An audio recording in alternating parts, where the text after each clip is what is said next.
बहुत से रास्ते यूँ तो दिल की तरफ जाते हैं, राहें मोहब्बत से आओ तो फासला बहुत कम होता है। जीवात्मा अगर परमात्मा से मिलने के लिए तैयार हो तो परमात्मा का मिलना भी असंभव नहीं। कुछ समय अवश्य लगेगा, क्योंकि पुरानी आदतों से लड़ना पड़ता है। एक संसार के आकर्षणों से सावधानीपूर्वक बचना पड़ता है। तत्पश्चात तो आपको रिद्धि सिद्धि की प्राप्ति होगी, मनोकामनाएं पूर्ण होने लगेगी, अप्राप्य वस्तु भी सुलभ होने लगेगी, धन संपत्ति सम्मान आदि मिलने लग जाएंगे। उपरोक्त सब सिद्धियां इंद्रदेव के प्रलोभन जैसे हैं।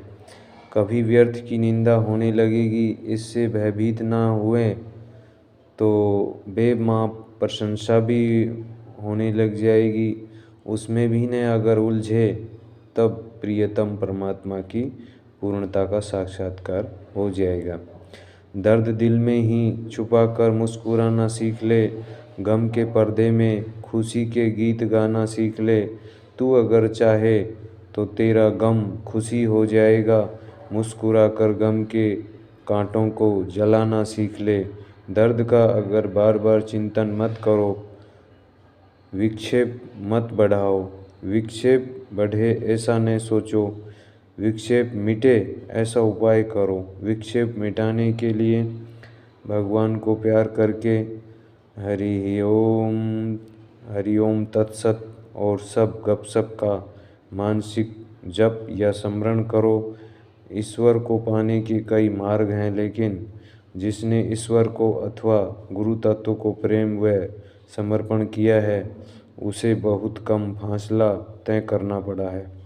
कुछ लोग कहते हैं इधर आने से जो मुनाफा मिलता है उसे यदि समझ जाएं तो फिर वह बाहर का संसार का धंधा ही न करे।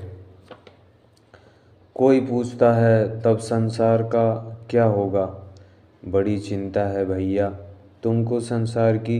अरे वह तो बनाने वाले सृष्टिकर्ता ब्रह्मा जी जाने, तुम तो अपना काम कर लो।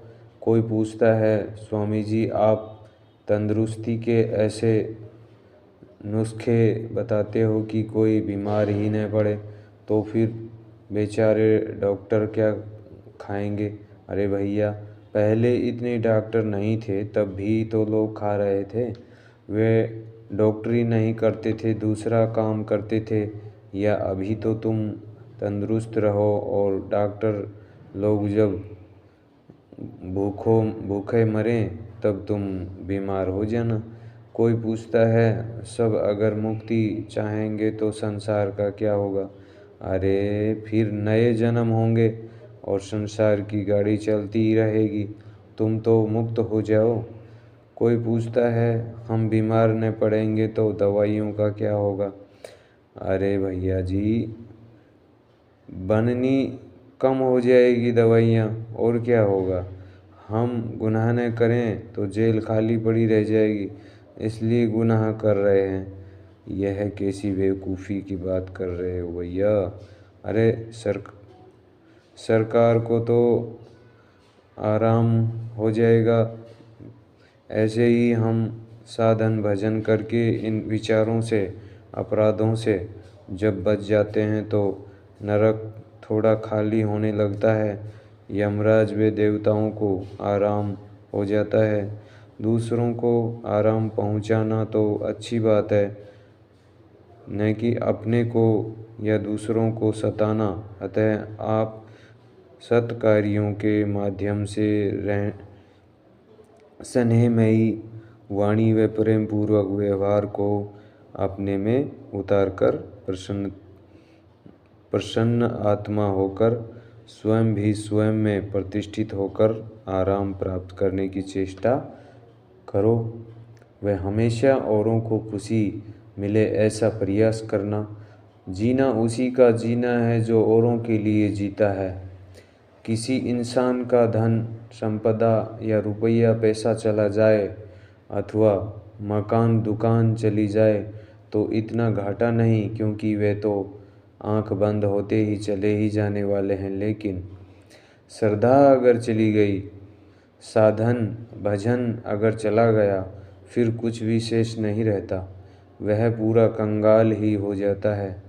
ये चीज़ें चली गई तो तुम इसी जन्म में 2-4 वर्षों तक कुछ कंगाल दिखोगे, लेकिन भीतर का खजाना चला गया, जन्मों तक कंगालियत बनी रहेगी। इसलिए हे तकदीर, अगर तू मुझसे धोखा करना चाहती है, अगर मुझसे कुछ छीनना भी चाहती है, तो मेरे 2 जोड़ी कपड़े छीन लेना, 2 लाख रुपए अगर छीन लेना, 2 साधन छीन लेना, गाड़ियाँ मोटरें छीन लेना, लेकिन मेरे दिल से भगवान के शब्द मत छीनना, या गुरु के लिए, भगवान के साधना के लिए जो मेरी 2 वृत्तियाँ हैं, साधन और साध्य वृत्तियाँ हैं, ये मत छीनना। एक प्रौढ़ महिला मेरे प्रवचन के दौरान मुझसे मिलने आई। वह बोली, आप कृपया मेरे स्कूल में पधारिए। वह बंगाली महिला स्कूल की प्रधानाध्यापक थी। मैंने कहा, बहन, अभी समय नहीं है। इतना सुनते ही उस महिला की आंखों से आंसू टपक पड़े। वह कहने लगी कि मैं आनंदमयी माँ की शिष्य हूँ।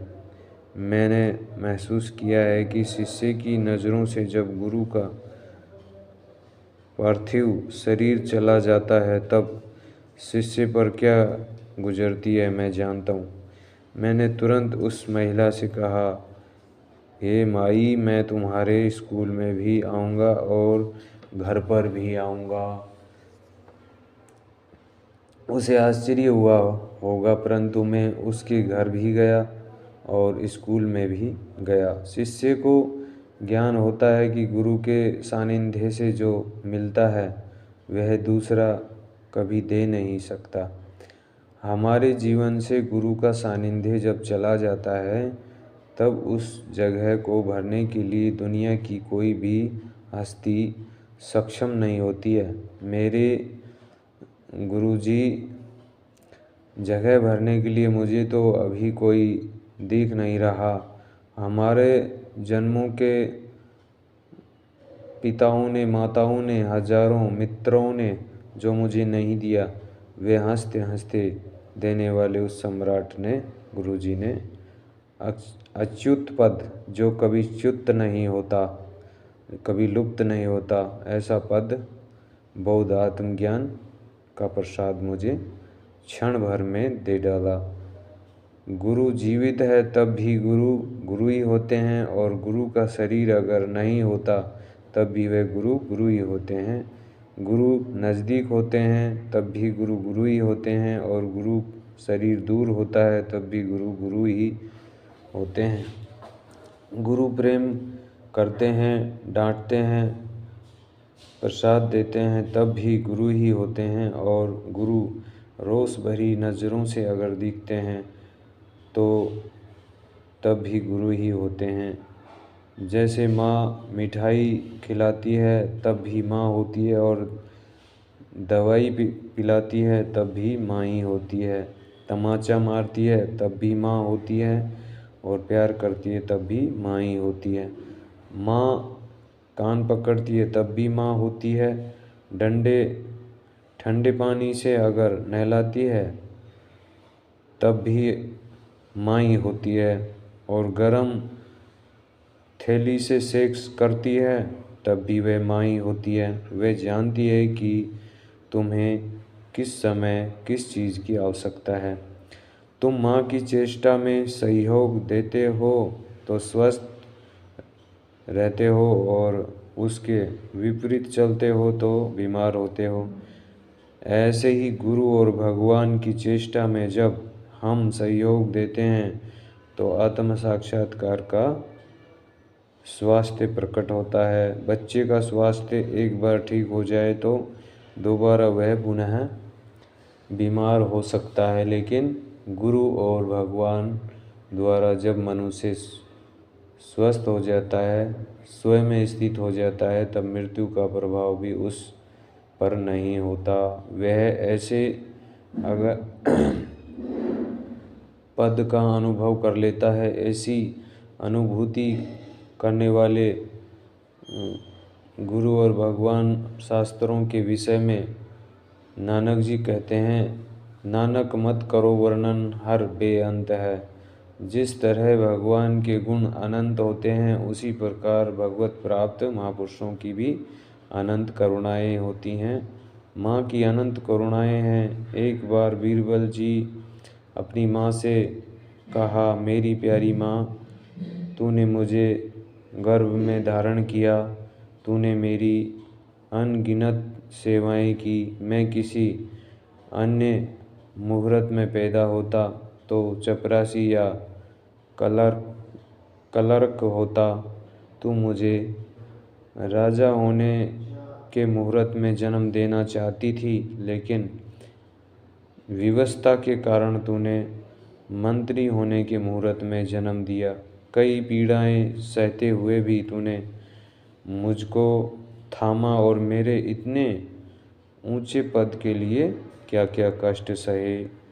माँ, मेरी इच्छा होती है कि मैं अपने शरीर की चमड़ी उतार कर तेरी जूती बनवा लूँ।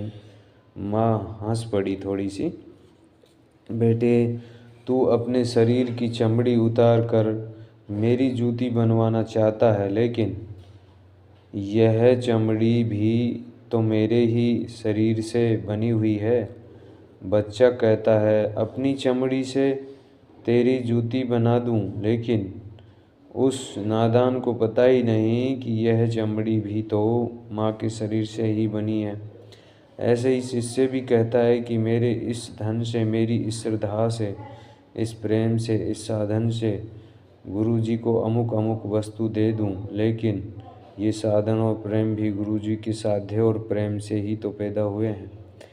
चातक मीन पतंग जब पिया बिन नहीं रह पाए, साध्य को पाए बिना साधक क्यों रह जाए। समुद्र जैसी गंभीरता और सुमेरु जैसी दृढ़ता दीक्षित साधक को पार पहुंचाने में समर्थ है। साधक उसके आविष्कारों तथा रिद्धियां सिद्धियों में आकर्षित नहीं होता तो अधिक सूक्ष्मतर स्थिति में पहुंचता है। सूक्ष्मतर अवस्था में भी जो उपलब्धियां हैं, दूर श्रवण, दूरदर्शन, अणिमा, गणिमा, लधीमा आदि जो सिद्धियां हैं, इनमें भी जो नहीं रुकता, वह सूक्ष्मतम चराचर में व्यापक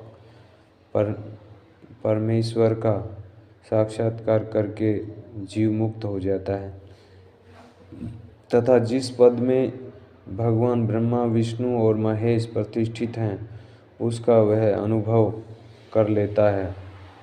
जैसे पानी के एक बुलबुले में से आकाश निकल जाए तो बुलबुले का पेट फट जाएगा।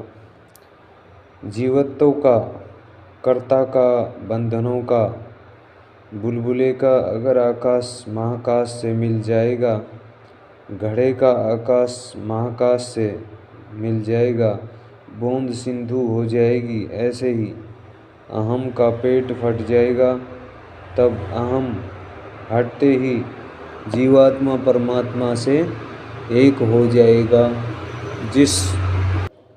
जिस तरह पानी की एक बूंद व्याष्पीभूत होती है तो वह 1300 गुनी अधिक शक्तिशाली हो जाती है, ऐसे ही प्राणायाम, ध्यान और जप से प्राण शक्ति सूक्ष्म होने पर आपका मन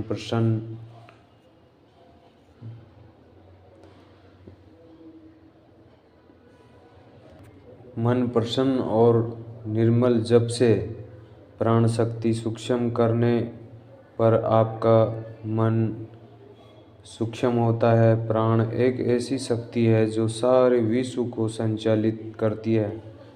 बीजों का अंकुरण तथा पक्षियों का किलोल प्राण शक्ति से ही होता है। यहाँ तक कि मानुषी तथा देवी सृष्टि भी प्राण शक्ति के प्रभाव से ही संचालित और जीवित रहती है। ग्रह नक्षत्र भी प्राण शक्ति से ही एक दूसरे के प्रति आकर्षित होकर कार्य करते हैं, अर्थात प्राण शक्ति जितनी स्थूल होगी उतनी ही साधारण होगी और जितनी सूक्ष्म होगी उतनी ही महत्वपूर्ण होगी। इस संसार का सार शरीर है, शरीर का सार इंद्रियां हैं, इंद्रियों का सार मन है और मन का सार प्राण है।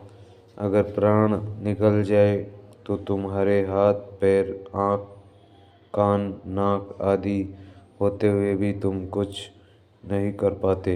प्राण निकलने पर आदमी भीतर बाहर ठप हो जाता है। प्राण जितने स्वस्थ होंगे आदमी उतना ही स्वस्थ और तंदुरुस्त रहेगा। जैसे कोई रोगी अगर तंदुरुस्त है तो उसका रोग शीघ्रता से दूर होगा तथा शल्य क्रिया के घाव शीघ्रता से भरेंगे। वृद्ध है तो देर से भरेंगे, क्योंकि उसकी प्राण शक्ति वृद्धावस्था के कारण मंद हो जाती है। जो योगी लोग हैं उनकी उम्र अधिक होने पर भी साधारण युवान की अपेक्षा उनकी रोग प्रतिकारक क्षमता अधिक होती है, क्योंकि प्राणायाम आदि के माध्यम से वृद्धावस्था में भी वे अपनी प्राण शक्ति को जवान की भांति संभाले रहते हैं।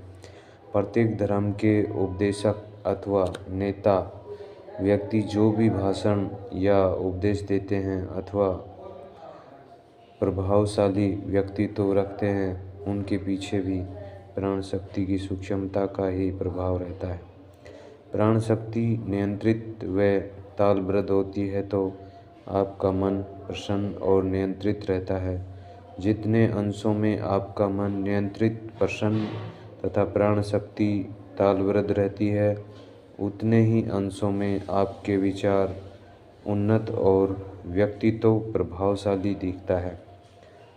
बजाज कंपनी वाले जमनादास बजाज के दामाद श्री नारायण गुजरात के गवर्नर रह चुके हैं। वे एक बार रिसर्च की दुनिया में बहुत सारे सुंदर आविष्कार करने वाले आइंस्टाइन से मिलने गए और उनसे पूछा, आपकी उन्नति का क्या रहस्य है जिससे आप विश्व के इतने आदरणीय वैज्ञानिक हो गए।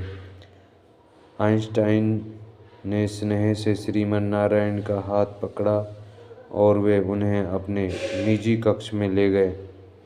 उस कमरे में फर्नीचर नहीं था, उसमें ऐहिक आकर्षण पैदा करके आदमी को धोखे में गुमराह करने वाले नाच गान के टीवी, रेडियो आदि साधन नहीं थे, अपितु वहाँ भूमि पर एक साफ सुथरी चटाई बिछी हुई थी। उस पर एक आसन था और ध्यान करने के लिए सामने दीवार पर एक प्रतिमा मूर्ति थी। आइंस्टाइन ने कहा, मेरे विकास का मूल कारण यही है कि मैं प्रतिदिन यहाँ ध्यान करता हूँ। ध्यान से मन एकाग्र होता है, प्राण तालबद्ध चलते हैं। प्राणायाम करने से भी प्राण तालबद्ध होकर मन की एकाग्रता में वृद्धि करते हैं। दुनिया के जितने भी प्रभावशाली उपदेशक, प्रचारक आदि हो गए हैं, चाहे वे राम हो, चाहे कृष्ण हो, मोहम्मद हो, ईसा हो, चाहे कबीर जी हों, चाहे नानक जी हों, चाहे इनका प्रभाव आम जनता पर इसलिए पड़ा कि उन्होंने धारणा शक्ति का अवलंबन, बंदगी, प्रार्थना आदि का अवलंबन लेकर जाने अनजाने में अपनी प्राण शक्ति का विकास कर लिया था। भगवान सब में उतने का उतना ही है और शरीर का मसाला भी सबके पास करीब करीब एक जैसा ही है। रक्त, हाड़, मांस श्वास लेने के लिए नाक और देखने की आँखें, ये साधन तो एक से ही हैं। फिर भी एक आदमी एकदम साधारण नौकरी करना चाहता है तो उसको मिलती नहीं, और दूसरा आदमी बड़ी ऊंची कुर्सी पर होकर भी त्यागपत्र दे देता है तो भी उसको दूसरी ऊंची नौकरी मिल जाती है। इसमें कोई आकाश पाताल में बैठकर देवी देवता भाग्य में परिवर्तन नहीं करते। वह तो तुम्हारा मन जितना एकाग्र होता है तथा प्राणों की रिदम जितनी तालबद्ध होती है, उतने ही व्यवहार में तुम सुयोग्य बन जाते हो। तुलसीदास जी ने कहा है, काहू ने कोहू सुख दुख कर दाता, निज कृत करम भोग सबु भ्राता। मनुष्य और पशु में अगर अंतर देखना हो तो बल में मनुष्य से अधिक पशु में बल ज़्यादा होता है, हाथी का तो कहना ही क्या। फिर भी एक मनुष्य महावत 600 रुपये की नौकरी वाला, चपरासी की योग्यता वाला मनुष्य हाथी, सिंह और भालू को नचा देता है, क्योंकि पशुओं के शारीरिक बल की अपेक्षा मनुष्य में मानसिक सूक्ष्मता अधिक होती है। मनुष्य के बच्चों में और पशुओं के बच्चों में भी यह अंतर है कि पशु के बच्चे की अपेक्षा मनुष्य का बच्चा अधिक एकाग्र है।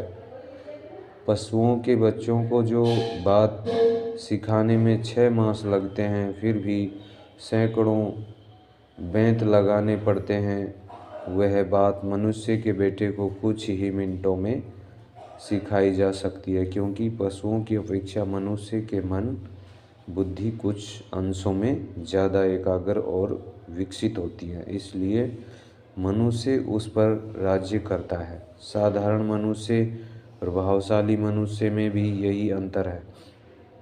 साधारण मनुष्य किसी के अधीनस्थ होते हैं, जैसे चपरासी, सिपाही आदि। कलेक्टर, मैनेजर, कर्नल आदि प्रभावशाली पुरुष हुक्म करते हैं, उनकी हुकूमत के पीछे उनकी एकाग्रता का ही हाथ होता है, जिसका अभ्यास उन्होंने पढ़ाई के वक्त अनजाने में किया है। पढ़ाई के समय, ट्रेनिंग के समय अथवा किसी और समय में उन्हें पता नहीं कि हम एकाग्र हो रहे हैं, लेकिन एकाग्रता के द्वारा उनका अभ्यास संपन्न हुआ है, इसलिए वे मेजर, कलेक्टर, कर्नल आदि होकर हुक्म करते हैं।